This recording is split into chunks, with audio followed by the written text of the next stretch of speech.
Hi, welcome back to Cobra Chef. My name is Chesela Tchapock, and I'm going to be making a salad for you.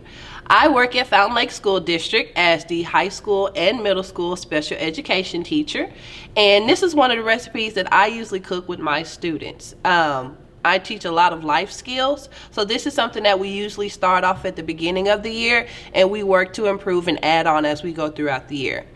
To start off with, I'm going to get some salads, and I'm going to start putting them in a bowl and start chopping up some vegetables. Some students that are learning motor skills, so we usually just start off with just some bagged lettuce. And I'm just going to add them to our pot over here.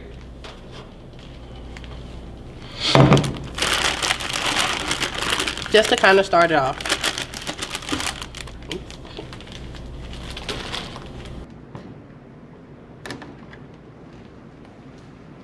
Then we're going to chop up our tomatoes and our cucumbers. And normally we'll start off with something light at the beginning of the year, and as the year goes on, we'll add to it. So we'll add carrots, we'll add mushrooms, peppers, jalapenos, whatever the students like to kind of introduce them to some new vegetables and fruits sometime. When I am teaching my students this recipe also teaches them a lot of kitchen safety rules. So we learn to put our hair up, have our aprons or gloves on as we need them, as well as wash our fruits and vegetables.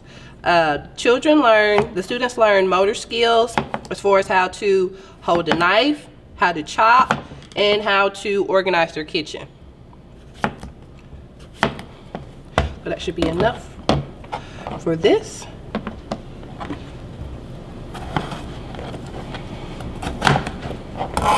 And we're just going to cut up our cucumbers and put them over here in the bowl.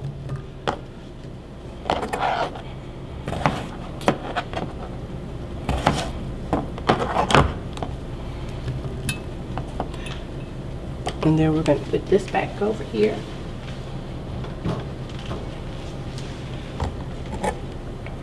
And then we're going to work on our tomato. Since we're going to cook a smaller portion of a salad, we're just going to cook 1/4 of a tomato.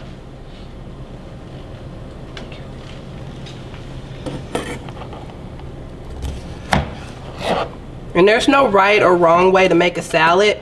Salads are healthy, they have lots of vegetables, and you can kind of do whatever you want to do with them. If you want to add fruit, you want to add nuts, you want to add vegetables, it's totally a free-for-all with this recipe. This recipe, like I said, is open to many students that may have texture or favorites or just really don't have a lot of exposure to a lot of fruits and vegetables. So this is one of the healthier snacks that we practice several times a year.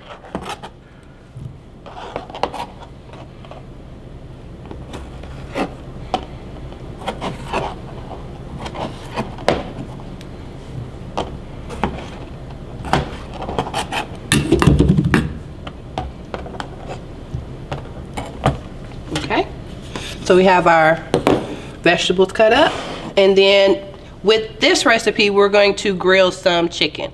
Normally we'll start off the beginning of the school year with no meats, and then we'll kind of grow from there. We'll do chicken, we will do beef, like steak fajita meat, or we've even done shrimp. For this recipe, I have my students to try out the chicken fajita. I usually get them to do the pre-package first because it's already seasoned, and all they have to do is just put it in a pan and cook it. And let that start to heat up.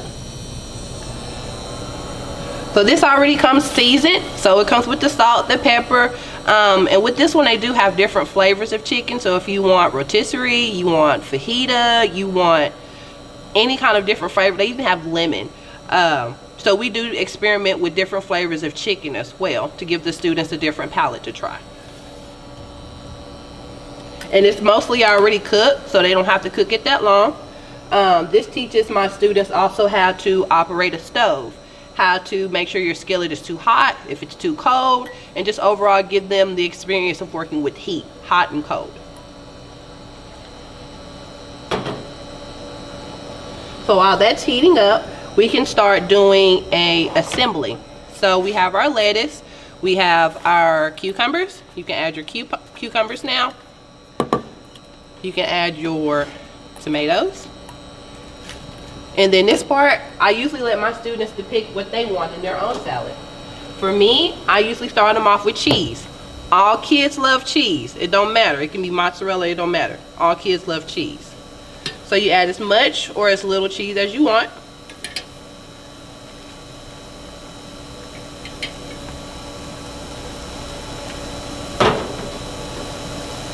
And then you can add croutons. So you can put them in the middle. You can put them to the side. This recipe is what we make every time we cook a salad. And then from here, throughout the year, we always start with this and we'll add to it. So we'll start with this salad, and one time we may add raisins. The next time we may add sunflower seeds. We just kind of go by what the students like, by trial and error, depending on what they liked last time or didn't like. So we just brown our chicken a little bit. Like I said, it's already done. So you're teaching your student to work with heat. So keeping your hands on the handle and making sure that your spoon is always out and not in over the stove where it can get hot and it can burn you. Some students, they've never even put on like oven mitts, so they may practice this with oven mitts.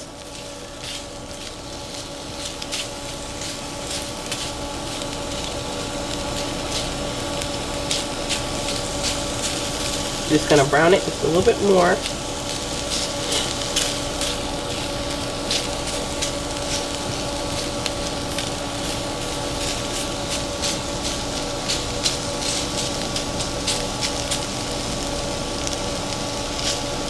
This is a fairly easy recipe. It's fairly healthy, and it's something that you can do after school with your family or with your parents. Even if you don't do the chicken, you still have a nice healthy green salad. So now that we've browned our chicken, the students now have an option to actually put it on their salad or put it on the side. I usually give students the option to put it on their side if they're going to take it with them in the lunch. When you're taking it with you in the lunch, you don't want to put your meat and your vegetables and stuff in your salad because you don't want it to get soggy by the time you get to your destination. So with this one, we're actually going to put the chicken on the salad. So with that, this is how you would have a normal healthy salad for your lunch. And you can take this for lunch, for dinner, or anything. Now to go with your salad, you're going to need something to drink. Everybody drinks water, and you can get that anywhere. But I usually teach my students to try smoothies. With that, they're able to try different fruits along with their salads. So if we didn't put a fruit in our salad, we'll usually have a smoothie. So we have bananas, strawberries, and blueberries. And I usually add orange juice. Now, if you have any allergies or anything, you may want to go with a substitute like Sunny Delight, or even apple juice. We've even used grape juice before, just for the flavor.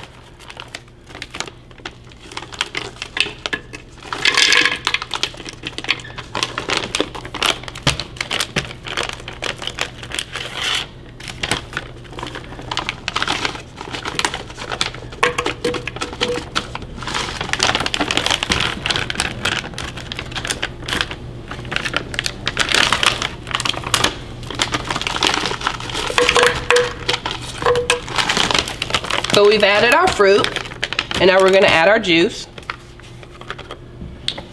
And this is just kind of how you feel. If you want it kind of creamy, if you still want that consistency of the fruit, you kind of can play with this one a little bit. For my students, some of them have a texture, or they may even be tube fed. So with that, what we'll use sometimes is we'll use yogurt to make it more creamy, and that way they have an easier time to swallow it. So with this one, just make sure that your hand is on the lid and you're holding it down, so that way when you start and the vibrations go, it doesn't flip over or anything.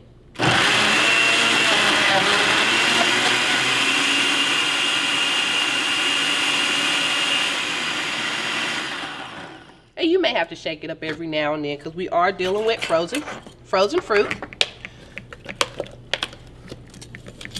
And for me, I tell my students to take it off the blender because you don't want no unnecessary accidents. So you always take it off.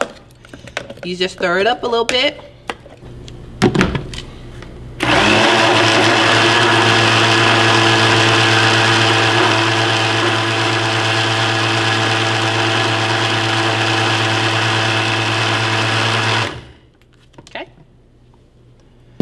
So as you can see, it does have a little bit of a texture to it. If you don't like that, you are more than welcome to add more yogurt and add more orange juice. You just kind of have to play it by what you like.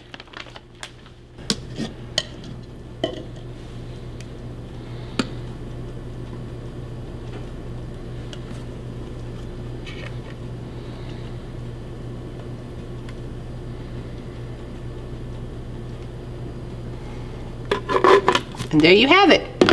A nice green salad and a nice smoothie to go along with it. Yum.